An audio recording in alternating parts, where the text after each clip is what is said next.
All right, guys, welcome to the first ever Mindset podcast. We're going to be focused on mindset. And if you can't control your mindset, you can't control anything at all. You can't control your attitude, you can't control anything at all. And so, controlling your mindset and having a positive mindset is really everything to unlocking this game of life.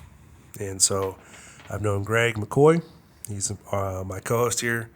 And it'll be a one on one thing of him and I talking. Greg's been a good buddy of mine for many, many years, and we've done a lot of fun stuff together, a lot of stuff we won't talk about on camera, and we'll kind of just roll into some different topics of what we see fit. Awesome, man. Cool. Thank you for having me. Happy to be here. Here we go. Set the mind the set. Set the mind. So what is our first topic, Greg? We are going to talk about Not all leaders lead. Not all leaders lead. Not all leaders which is lead. a good one. It's a good one. And this is, I think this is really important to talk about, and this is something that could be said for not only your business, but it could also be said for your marriage, your friendship, any type of relationship. And I mean, if you want to just get into talking about just the business side of it, we both are business owners, and we both have employees and staff. And not all the time are we the smartest person in the room. Actually, most of the time we probably aren't the smartest person in the room.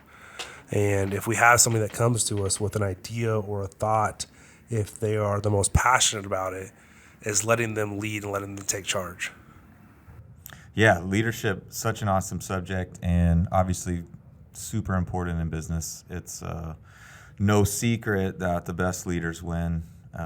If you lack the leadership skills, you're going to get beat by someone that's good at it. So you better be good at it. Same with sports. So some of the best leaders, and I think in business and in the world, are in professional sports. They get paid the best there. It's probably why they made their way over there. But military, also in family life. So leadership is a great topic. It touches everybody, whether they realize it or not. What about your marriage? Is there ever a time whenever it's time for just let Chitana take the reins and just let her lead? Yeah, I think that's. I think leadership comes down a lot of the times to security, right? So you have to be secure in yourself because if you're insecure, you want to be in control all the time. If you have self-confidence and confidence in others, it takes a lot of self-confidence to step back and let someone do it, let them make mistakes and let them learn. And you realize as a business owner or whatever that if you're always doing it, no one's going to learn. And over the years, you're going to end up doing too much work, or you're going to have underdeveloped people because you didn't sit back and let them make the mistakes that you made. You and I did it, right? Like we've made more mistakes than anyone. That's also why we're, sitting in the positions that we're in, because we've learned the hard way. And so you have to, even though you know someone's probably going to be in a position to make mistakes, you almost have to let them make it. So it's the same with let them learn. Yeah, exactly. And so if I, am too controlling in our relationship or whatever, or try to make decisions that are better that Tana makes, then that's not so good for us as a couple. It's putting your ego aside. Yeah. Completely putting your ego aside and being completely 100% authentic and true to yourself, knowing that, hey, this person is more passionate about this. This is this person's idea. And I feel like this person could really lead us in the right direction. And I think that's where the leader steps in, right? Because sometimes, whether it be my wife or an employee, we'll just use the family example. So, Tana may not feel like she is the best one to make that decision, and she's battling with maybe her own insecurities or demons about a certain thing. And I'm like, no, you're better at this than me, whether you realize it or not. Like, It's best that I'm following you here. Yeah. And so you as the leader have to sometimes coach the person up and empower them. Like, hey, no, that's you. You're better at this than me. It's best you do it. Yeah. It's crazy whenever you'll sit down and have a meeting with your staff and somebody brings about an idea and you just have to take a back seat and let them run with it. Yeah. And sometimes that's wherever you're going to create other leaders in your company. And that's the ultimate goal, is to have everybody be a leader around you.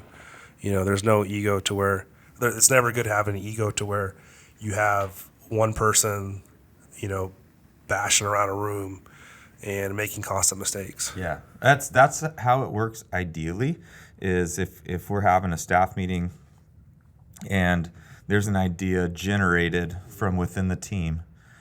Honestly, that's, even if I think maybe that idea might be inferior to what I thought of, it's more powerful because it came from them. They own it. They believe in it versus me handing it to them. Then I'm just telling them what to do.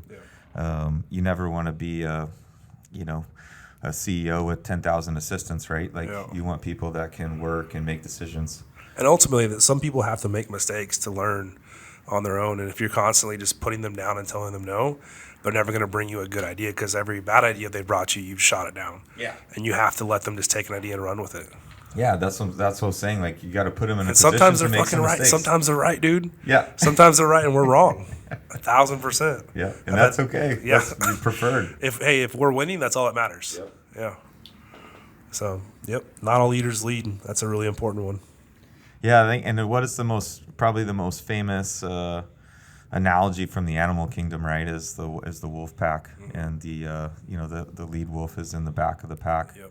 That one that circulates a lot, but it's a good lesson in life. That as a leader, sometimes it's best to sit back, help from the back, but you don't always need to be in the front doing it, because doing it and leading it are hard to do at the same time. There's only so much you can accomplish if you're doing everything yourself. Yeah.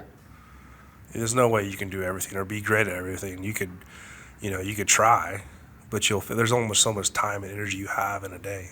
Yeah, and eventually you get to that point where you've learned that, and you're like, I can see my own limitations now. Like, I'm going to hold my company back if we're counting on me to do everything. Making every decision, making every play. There's just no way. You'll only be as strong as one person. Yeah. And it's at least for my personality type, and if you're listening to this and you're the achiever type person, or I got to be busy all the time, it's extremely uncomfortable when you go from like, I have a to-do list that's 8 miles long to like, all right, I'm going to block out my schedule to do nothing, and I'm going to just be here to support those that are doing their jobs. Because I think one of the biggest things about leadership is you've got to be available, and I'm still guilty of this to this day, because I enjoy doing. And so it's uncomfortable for me to have a slow schedule, but if I don't, I'm not accessible. Yep. And, I'm more of a servant leader type. I want to be around to help and find solutions for you, coach you along. But if I'm so busy that I can't offer advice, that's me failing at my job. That's a good point. Very cool. Well, guys, that was the first one. We're going to be quick in and out today, and we'll catch you on the next one. Adios.